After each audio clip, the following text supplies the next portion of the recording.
time I took the rubber rod and I charged it up, okay? Well, pretend this is the rubber rod charged up. And now I shake it through space. When I shake it back and forth, is that not an electric current? Charge in motion? What surrounds an electric current? Begin with MF. Magnetic field. How many say, oh, that magnetic field is probably very, very steady? How many say, no, the magnetic field changing. What's a changing magnetic field induced? Begin with EF. Electric field. What's a changing electric field induced? Begin with MF. How many starting to catch on? What does the changing magnetic field induce? Begin with EF. What does the changing electric field induce? Begin with MF. How many getting the idea? Okay. It turns out these waves will regenerate one another.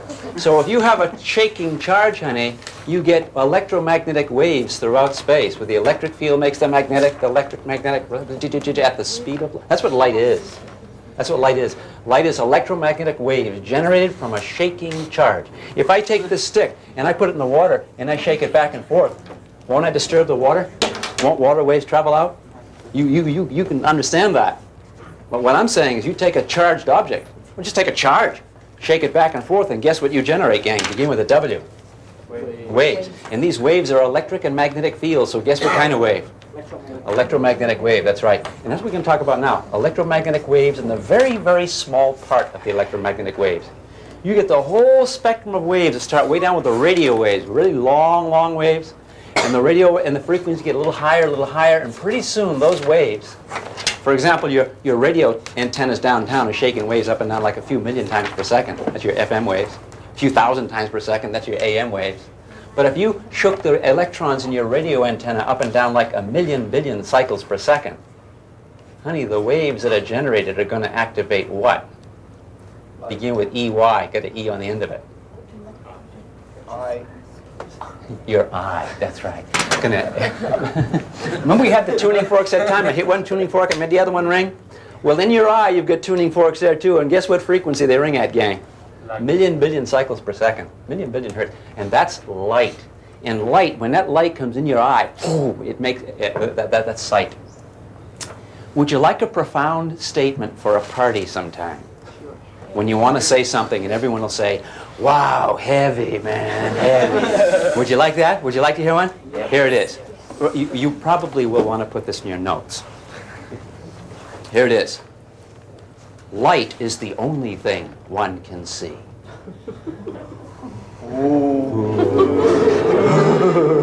There's a lot of substance to that, huh? Would you like another one? Yeah. Just as good? Sound is the only thing that one can hear. You'll have people following you after that, right? Say, hey, this dude is heavy, okay? You get the idea. Anyway, we got all these waves, gang, and a little narrow band of those waves, starting off with the low frequencies that look to the eye to be a color. Guess what the color be for the lowest frequency? Begin with an R, end with a D, try it. Red. Excellent, red. And then I'll shake it a little bit more, and guess what the frequency is? Orange. Orange. Okay, some people. Shake it a little bit more, what color are you going to get? Yellow. A little more. Green. More. Blue. More. Violet. More. Violet. You can't be seeing. You can't be seeing it, okay? It's not light anymore. We call it beyond the light. We don't say beyond. Someone say, what is beyond the violet? We don't say beyond the violet. What do we say, gang? Ultraviolet, okay? And those waves you don't see. And then even go further still, higher frequencies like X-rays. When X-rays were discovered, it wasn't known what they were, so guess what they called them? No, not Y, not Z, but what? And it turned out, lo and behold, X-rays are high-frequency electromagnetic radiation. And then beyond the X-rays, you get what's called gamma rays. But that whole mishmash of waves, okay? Less than 1% we can see, and we call that light. Here, gang, I have a prism, all right? This is a prism brought in by Roger, okay? This is a Roger prism, all right?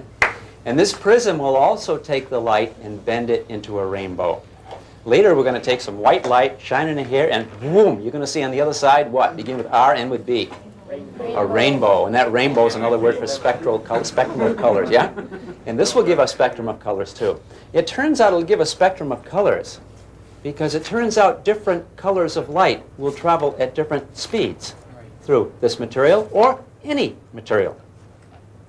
Did you guys know the speed of light is less in glass and water than it is in air? And how come the light slows down when it gets to the glass or when it gets to the water or anything? And here's another thing. This used to bother me years ago. If the light slows down when it gets on the glass, how does it speed up when it comes out the other side? It seems if you want to get light to slow down, get on a piece of glass plates, and at the end you can just catch it in a bucket. Keep dribbling down, yeah? But how does the light speed up again? How does light get through glass? Let me give you a little scenario of something like how that works. Light is a throbbing spark of electromagnetic energy, huh? And that throbbing spark of electromagnetic energy has a certain frequency, at which it throbs, yeah? And when that whoom, hits into a piece of glass, that glass got any atoms in there? How many say, oh no, the glass probably don't have any atoms. Come on, the glass got atoms. And what's the atom have around its nucleus? Begin with E. Electrons. And guess what those electrons will do when that electromagnetic energy hits them like this? Hit, boom, they'll start moving the same way. They'll be set into vibration, okay? Now what's a vibrating electron do? Did we talk about that before? What's a vibrating electron do? What does it emit? An electromagnetic wave. So that light will be captured by the atom. And then, boom, the atom will vibrate and, boom, send out its own light wave. That catches the next atom. When that light wave hits that atom, what's that atom do? How many say, oh, it probably don't vibrate? Come on, that vibrates too. All right, so boom, it's absorbed. Now, what's the vibrating atom do? Boom, spit. Burp, bam, bam, bam. It cascades. When it gets to the end, here's your piece of glass like this, yeah? Here's your first atom just sitting there like that. Here comes the wave. Whoop, boom, okay. Hip, I spit. Next atom, boom, okay. Boom. Hit, boom. Here's the atom right on the edge over here. Whip, boom. This one, hit, boom. And then, boom, free space. How fast did it throw it out? Free space. You know what the speed of the light was in between atoms? 300,000 kilometers per second. The speed of light that you get in a vacuum. Because guess, we think of a vacuum as void, right? Take a piece of glass, take a piece of water. What's in between the atoms? How many say airspace? No. No airspace. What's in between there, gang? Begin with a V. End with oid. Try it. A void. And guess how fast that light wave goes, or that light particle, or that light goes in between atoms? The same as it goes outside. How come light slows down when it goes through? I wonder there could be maybe a time delay between being absorbed and spitting it out. If there is a time delay, wouldn't that, in effect, slow down the light getting through? Let's suppose I have like a little toy soldier that can walk like this. And the toy soldier walks at only one speed, only capable of one speed. Okay? Let's suppose that toy soldier walks over and touches another one. And the other one starts walking. Stops. See what I'm saying? The toy soldier that comes out the end here is not the toy soldier that went in. You see that? A little time delay. If there's a lot of interactions, does that mean a lot of time delays? That means a color of light that would interact a lot ought to move slower than a color of light that doesn't interact so much. Does that make sense? Okay. And guess what color of light interacts a lot with glass? Violet or red? Violet. You don't be knowing that yet. Let me tell you something. The resonant frequency of the electrons in there are like ultraviolet. And when ultraviolet light comes in, and when that sets that electron into moving, it is really moving. So much it bangs into everything else. And the energy degenerates into, begin with a H and with a T. Try it. Heat. And all that ultraviolet light going to do, honey, is heat up that glass. Because it's hitting that resonance. Resonance, the vibration is too much. So the resonant won't get through. But what's below that ultraviolet? Begin with a V. Violet. And that violet's close to the resonance. And the vibrations aren't enough that they degenerate into heat, but enough to interact here, all the way. By the time I think violet light going to take a long time to get through. Red is way, way, way down underneath. You can kind of look at it like this. Most of your atoms won't even do a darn thing when red comes by. So red just skates right out by and only interacts here and there. Guess which color should get through fastest? You see it's red? And we're going to learn later on that when the different speeds will bend different amounts, and that's why this and the rainbows you see above you display the colors that we see. It has to do with different colors bending. And we'll know why they bend differently, because they've got different speeds in the medium, different average speeds. The sun beats down, emits light. Why does the sun emit light? Honey, those electrons in that sun are shaking like crazy. All kinds of frequencies, okay? And so what you get is you get all kinds of frequencies of light coming down to us. And if we made a graph of the frequencies of light versus the brightness, we'd get something like this.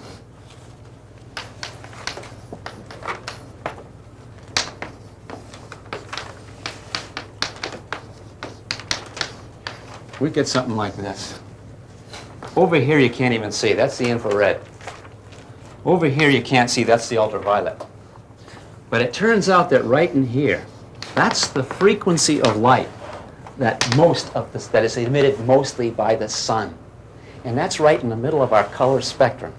Because we start down here with red, orange, yellow, green, blue, violet. And guess what's right in the middle, gang? Begin with a G, end with an een. Try it. Excellent. All right. Green. It's green. Green's right in the middle. Turns out a yellow-green. A yellow-green is what the sun emits mostly. It's like a chartreuse.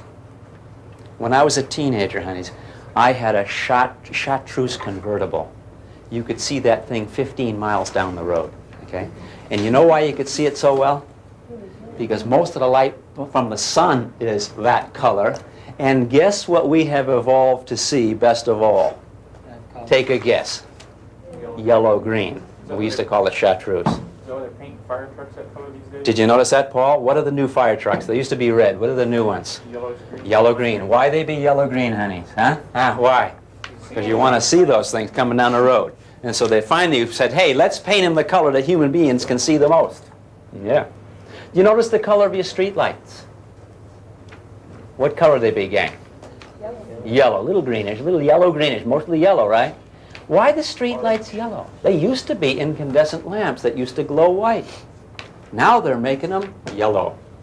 One strong reason has to do with guess what we can see most? Let's suppose you got a 100-watt lamp and it's white. And you're seeing that a lot of this is coming out and a lot of this too, right? So you're spreading along all that, right? Let's suppose you got 100 watts only of this. How about your eye, honey? You're going to see more light because it's hitting right where you can see best. Now, those yellow lamps aren't very good for your complexion and that sort of thing, all right? But when you're driving at nighttime, you're not into that. You're into what's on the road. You really want to maximize seeing. And hence, that's one strong reason for the yellow-green lamps and the yellow-green fire trucks. But suffice to say, we could break this up into 3 regions. That's what happens in your eye. The low frequencies average out to be red. The high frequencies average out to be blue. Guess what the middle frequencies average out to be? Green. Irish. What is it? Well, I'll try it. Green. Very good. When you're looking at your television set at home, gang, you've only got 3 colors of phosphorus that give you all that spectrum of color. And what are those colors, gang? Red, green, and blue. Yeah. And I can kind of show you that over here with this light box. You want to be seeing such thing? Let's try this. Can we, Ted? All right, gang, what color is that? Begin with a B. Blue. How many don't even need the hint? Hey, but you guys are calling that blue, right? Can we be sure that everyone's seeing that color? Didn't you used to wonder that when you were a kid? When Daddy said, that's blue! And you wondered, your sister called it blue too, didn't she? But how do you know that she wasn't looking at this and she learned to call that blue? Do you ever wonder about that? Do we all see the same? Do we all taste the same? Do we all smell the same? Do we all feel the same? Differences, individual differences, huh? And how would you know? And look what we got here again. Red, green, blue, all together give what? Begin with a W. White. White. And isn't that nice? Isn't that nice? Because now what you're doing is the low frequency part of the spectrum, right here, banging into your eye. The middle part of the spectrum, whip, boom, banging right in your eye. And the high part of the spectrum, and it all averages out to be the white. Isn't that neat? There's another thing, too, that's kind of neat. Notice that the blue and the green mix together to give bluish green. Isn't that wild? Huh? Isn't that wild? Huh? Huh? And notice that the red and the blue mix together to give a bluish red. Isn't that wild? No, that's not really wild. You would expect that. But how about this? The red and the green, where they overlap, they give yellow. Wow. HC. Why should they give yellow? Phenomenal. Now, if you mix red and green paint, you get like brown. Okay? But that's color by subtraction. Read the chapter on that. Here we have light on top of light, and red and green hitting your eye at the same time going to give you what? Yellow. Why? Additive primary between two. That's right. Yellow's right between the two. And these are going to average out to be that. Okay? Isn't that nice? Isn't that neat, gang? Anyway, yellow is... Oh, look at this. We talk about three colors, red, green, and blue, adding to give white. Is there such a thing as two colors adding together to give white? Answer end with a P. No. Try it. No. No. No, not a P-E, just a P. Yep. Okay. It turns out two colors can give white. Can anyone tell me what color mixed with blue will give white? Yellow. Yellow. You see it? Yeah. How many can't reason this? Well, the yellow is the red and the green. Huh? Okay. Well, let me ask this. What color, red and what color will equal white? Cyan. This color here, greenish blue. We don't call it greenish blue. We call it what? Begin with a C. Cyan. That's right. And how about this? Magenta, we call it. Magenta and what give white? Green. Green. That's right. Here's an interesting thing. Can you do algebra? White, take away red, equals what? 3. White, take away red, Cyan. give cyan. Shall I do that again? Yeah. There's your white. Now I'm going to take the red away from it. Watch where my finger is. I take the red away. Whoops. And what's it turn into? Cyan. Oh. Did you ever wonder why the seawater is a cyan color? It's green and blue. How many people have never wondered that? Say, well, hell, man, it's a cyan. It's digging, huh? No. There's a reason why it happens to be a cyan. Can we have the lights, please, Ted? That's those colors put down the deepest. It turns out that seawater, any kind of water, absorbs like mad infrared. In fact, if you take an infrared light and shine it on water, it'll heat up very, very quickly. And it also absorbs a lot of red. So when the sunlight comes down, all the colors, yeah, hits the water, guess what color gets absorbed more than any other? Red. Red. No. No, not green. Okay. Let's try. Let me give you a hint then. Begins with R, ends with D. That's what we said. Yeah, red. Good. Okay, some people say green. Okay. It turns out the red gets absorbed. When the red gets absorbed, is that the stuff that reflects to your eye? No, it's been absorbed. You can't absorb and reflect. You take your pick, honey. So if the red gets absorbed, what does the white light become? Green and blue. Shall I do it again? Shall we put the lights off and do it again? Yep. No, I'm not going to do it again. It turns out to be that cyan color. See? If red plus cyan equal white, your problem is, what's white take away red? And that's why the seawater is the color A. Huh? Ain't that nice? That's why seawater is that color. Different colors of water, different temperatures of water, different nutrients in the water, then different shades of that cyan too, right? Having a lot to do with different amounts of red being absorbed. So the color you see in things around you are not the colors that are being resonated off. They're the colors that's a leftover of colors being absorbed. See this green, this cyan shirt here? Guess what color is being absorbed by that? Begin with the R. Red, okay? Now we're someone with a... See this red over here, this red shirt? Guess what color is being absorbed? Begin with a C. Cyan. All right, Could you do it without the hints? Well, no, okay? You get the idea, yeah? Isn't that kind of neat? Colors, fascinating.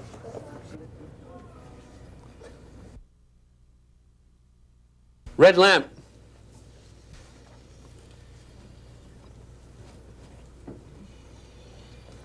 What color is the shadow? Black. Why is it black? Because there's no light there. Is that mysterious? How many say, wow, far out, man. Where the shadow is, it's black. We all see it's black, yeah? All right. Now I'm going to put on the green lamp.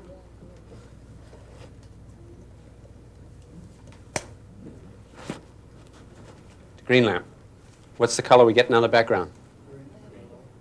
Well, the green's a little closer. But strain your eyes. Begin with a Y. Yellow. Now I put my hand. Boom. Hey, this was the black shadow before. Now it's green. How it turned green?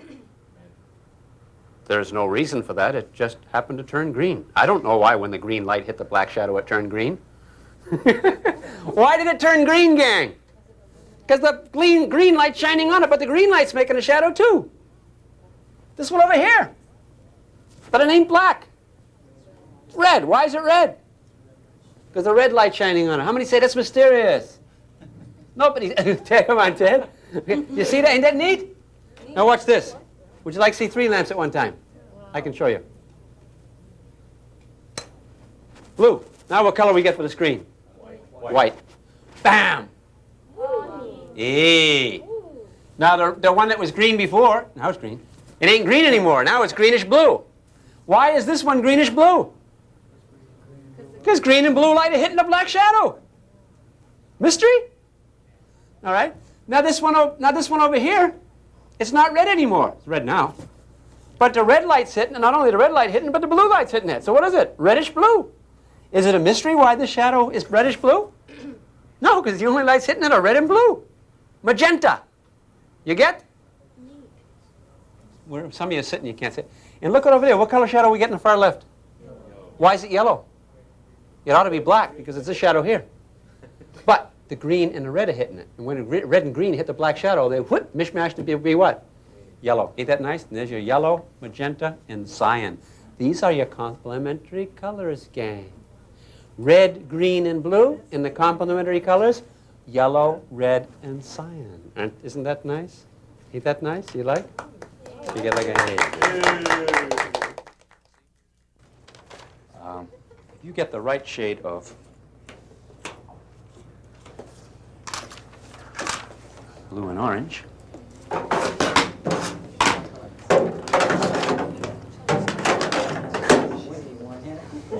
try this. Let's catch that light again, Ted. Here's sort of like a sky blue, and here's like a sunset orange. And these two are complementary. That particular shade of blue and that particular shade of orange give a white, okay? It's, now, let me ask you a question. If I take that blue away from the white, what will the white turn? Orange. Orange. Isn't that neat? Look at that. Let's try it again. Okay. White, take away the blue, turns orange. Can you remember that? How about if it was the other way? What if I said, white, take away orange, turns blue? Remarkable? Well, the effects of that are kind of nice. Ted, the lights, please.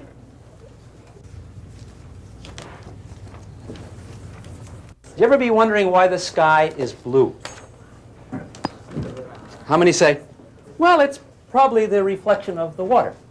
All right, now go to Minnesota. Now go to Kansas. What's the color of the sky in Kansas? Well, it's usually a yellow-green, right? Come on, what is it, gang? It's still blue. Why is the sky blue? It's absorbing all the red. Little bit different phenomenon going on here. Let me just tell you about it. It turns out that light coming down from the sun, boom, showers itself upon the atmospheric molecules. Now we got big ones here, we got little ones, we got all sizes up there, okay? And these molecules will scatter off the frequencies of light. It's called scattering. Now, what frequencies will be scattered? Let me give you an example. Let's suppose I have a couple of bells here. Here's a little bell, and here's a big bell. When I disturb these things, they're going to scatter sound off in all directions, and what will the sound be, high pitch or low? Let's try the little one right here. Boom! You hear that? Now let's try the big one. Bing! Did I have that right? No. How many say no, I got that wrong? Wrong? Okay. No, that's completely wrong. It turns out the little bell will bing, and the big bell bong. Isn't that true? Guess what behaves the same way up in the sky? The what? Molecule. Molecule. What do you suppose the little tiny, tiny, tiny ones will ring? High frequency or low frequency? High frequency. How about great big ones? Low frequency, okay? Now, what are the size of the molecules in the sky? Large or small? Begin with a S. Small. And then nitrogen and oxygen mostly. Isn't that true? O2, N2. And when that sunlight comes beating down on those things, it scatters off. Light scatters off. And it turns out the color of the sky is the color of all those little bells, or all those little optical tuning forks, or all those little vibrators. And they're vibrating at mostly what frequencies, gang? High frequency. How many know what high frequency looks like to the human eye? Blue. And higher frequency, even violet. Let me tell you something. The sky really scatters off more violet than it does blue. But you know what? We're not so good at seeing violet. We're a lot better at seeing blue. So guess what our eyes tell us the color of the sky is? Begin with a B. You could have done that without the hint. Okay? And it's blue because the tiny, tiny particles are scattering off the high frequency. So we see a blue sky. Okay? Interesting enough? Now you look straight up at the sun, straight up above. You see the sun white, yellowish white. Okay? Okay, a little bit of filtering coming through, but not very much. How about at sunset, gang? At sunset, when you look at the sun, it ain't white anymore. How many say, well, it's sort of like an orange, but there's probably no reason for that. It's just characteristic of sunsets and sunups to be orange. How many already see why it is that the sun is kind of orange at sunset? Let's take a look. Is the Earth here? Here you are standing right here. Here's the sun at noon. Some of that light comes down, hits the air, scatters off to your eye, scatters off to your eye, and you're seeing what mostly scattered is blue. So you look up and you see blue all around. But when you look directly at the sun, that white light, boom, overwhelms the little bit of scattering going on. You see a white sun, whitish. Okay? So at noontime, boom, you see the sun whitish, huh? How about at sunset? What happens at sunset? Can we do this? We can do this experimentally. We can do this experimentally. I'll tell you what. Let's just do it right here. Here's the atmosphere of the world right here. It's the atmosphere of the world, huh? No. Let's do it this way. Here's the atmosphere of the world. And here's the sun. Now the sun. Red, orange, yellow, green, blue, violet. Okay? Bring! What do you guys hear? Well, let me just do it now. I'll do it again. Red, orange, yellow, green, blue, violet. Bring! What do you guys hear? White. Do you hear white? Huh? All the frequencies together give you white. Isn't that true? Right? So you hear what? What color of the sun? Begin with a W. End with ite. Try it. White. All right? Whitish anyway, all right? White sun. All right. Here's our atmosphere down here. The atmosphere. These tuning forks. Blue, blue, blue, blue, blue, violet, violet, blue, blue, red, blue, blue, pink, blue, blue, chartreuse, blue, blue. Get the idea? What's happening? I take and I ring all these. Ring. What do you guys hear? Blue. You all heard blue. That's right. Now just a little bit of red in there, yeah? A little bit of green in it. Well, mostly what? Blue and violet, yeah? And you heard blue, yeah? Okay. Let's try the sunsets. Can I have a volunteer? Would you stand right here? Put your ear right down here. And I'm going to hit these tuning forks. No, right behind. I want it to go right there. I'm going to hit these tuning forks. This is the sun, 150,000 kilometers away, and the sunlight going to come down to the atmosphere, boom, and made her standing on the ground, and here's the sky between her and the sun, yeah? Here we go. We do by experiment. One of the beauties of science is you do by experiment, huh? You don't just do it all in your head. Here we go. Bing! Oh, first of all, I should say this. You guys get the white again. Let me put a reflector here. So all this beam energy goes down here. And this beam energy is going to scatter off here. All right? Okay. Bing! What color do you guys hear? Blue. Did you hear blue? You all got it? Good. Madro, what color did you hear? White? Yeah, she heard white. Why'd she hear the white? Because she's standing right next to the... That's right, honey. Some filtering behind. She got that coming right at her. It's a good thing you didn't have your eyes there. Oh, God, no, don't. Just get your ear there. Just get your ear, okay? You heard a white, isn't that true? Okay, here we go. Okay, right like that. Now, we are at sunset, gang. Sunset. All right? Air is thicker. Huh? Bing! What color are you guys here? Yellow.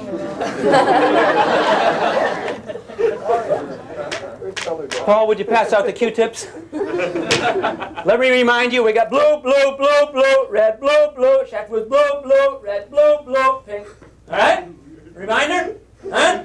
All right. Major, put your ear right behind you. Right behind you. Don't. You can even put your eye now, it's all right.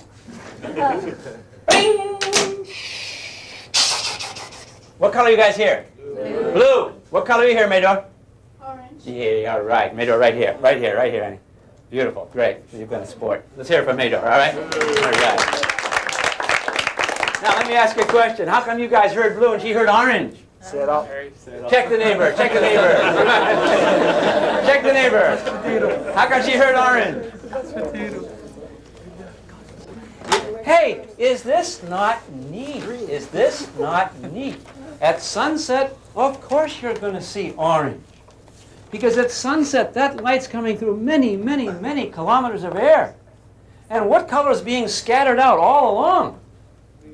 Blue. Blue is coming. All these people looking up seeing the blue sky. They're seeing the blue that you would have got to you.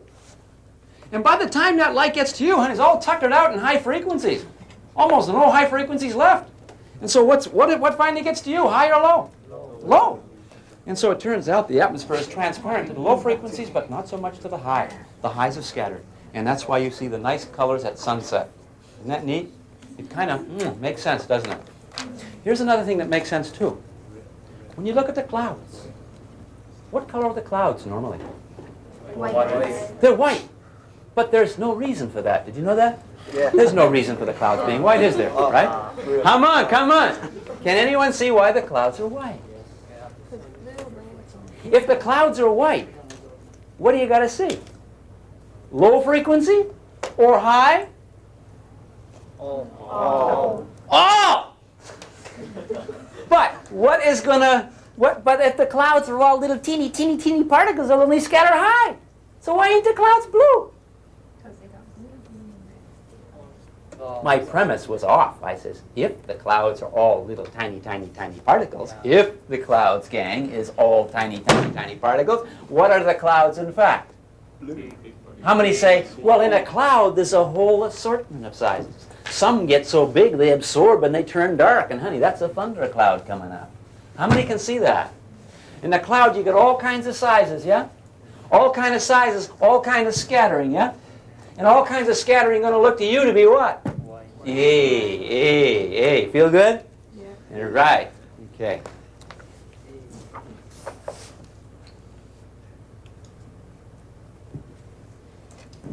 Any questions?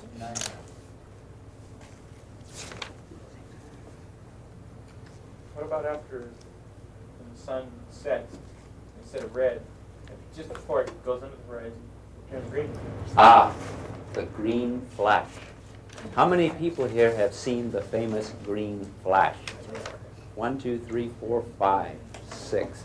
How many people saying, what they be talking about green flash, man? The green flash, I have never seen the green flash, okay? The green flash happens when you're looking at the sun, special conditions. You see the sun set, and it's really a kind of a bright reddish, yeah? And all of a sudden, boom, a flash of green, and down she goes. How does that happen? I'm so anxious to see the green flash. But I think it goes something like this. This whole sky here acts like a prism. You know how a prism will put the colors out into the component? You have white light coming in like this, and this fan out, and you get the red and the green and the blue like that with all the colors in between. You knowing about that? Well, the whole sky acts like a prism.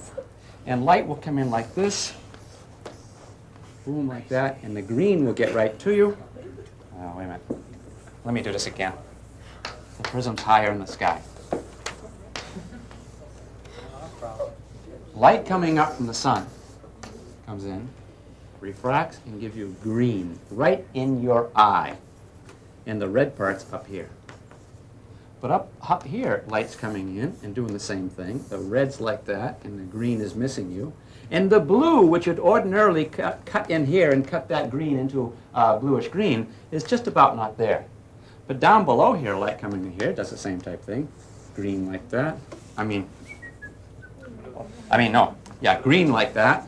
But red, not bending so much, red comes in and smudges it up. And too bad, honey, right here, the green is overlapped by the red, so what does it look like to the eye? Red and green. Oh, you don't remember that? Yellow. Yellow, right, okay. Yellowish anyway, yeah? And so you're not going to be seeing any green. But you only see the green when the sun sets, when it gets way down. You see, like up in here, okay, green hitting. Take this whole thing and move it down. So this part's buried, and you only get the tip. And the green's hitting your eye, and you don't have that red up here coming and smudging because the ground's in the way. I don't have this drawn very well, but you kind of get the idea? When the tip of the prism comes down, you don't have that red from below messing up your green, so you see momentarily a little green flash. So it'd be like on your frequency diagram, you'd just be seeing the very top of the bulbs. You're just seeing right here, you're seeing this green. The blues never got you anyway. And the red, usually you're getting the red and the green together. That's what's happening. You're getting the red and the green together. And this thing goes right down at the tip. It cuts off so you don't get the red, and you only get the green, but only for a moment. It's like standing with a thin slit in a prism, getting all these colors. You get red, orange, yellow, green, okay? Now if the slit is wide, you get all smudged, all white, huh? But, if it's very, very wide. But it's a little thin slit will come in and just give you the green, and the red is gone underneath, and it can't mess up your green anymore. You get that little flash. Watch for it sometimes, gang. It's supposed to be quite interesting. It turns out when I was a kid in school, I remember in the second grade, I was doing some drawings. The art teacher came by, and I was drawing mountains. And I was drawing very distant mountains, and I was making the mountains brown. And I made them brown and sort of green, because mountains have brown dirt and green trees. And the art teacher says to me, "Oh, no, Paul, you don't do that. What you do is you make the mountains bluish." I said, "Bluish?" "Yeah, because they're far away. And far away, dark mountains are going to look bluish." I can't remember if I asked her HC, but I don't know if she would have known the answer. Do you guys know why it is that a dark, dark mountain far away looks bluish to the eye? How many people are familiar with that anyway? Distance. Things in the distance look bluish. How many say, "I've never looked any further than just around my local..." Come on. Okay? And there's another thing, too, you guys don't be knowing about. Distant mountains that are covered with snow, that are very, very bright, far away, don't look white. They look kind of yellowish, like some of the blue didn't make it to your eye. I wonder how come distant bright things look yellowish and distant dark things look bluish. In fact, when you look up at the sky, it's all blue. Guess what the background is? The darkness of outer space. The astronauts get up. They're looking down through the same sky. They're looking straight down. Here's the globe right here. Do they see the blue? No. They don't see the blue. What do they see? The color of the earth. We look up, we see blue. They look down and say, "I don't see no blue."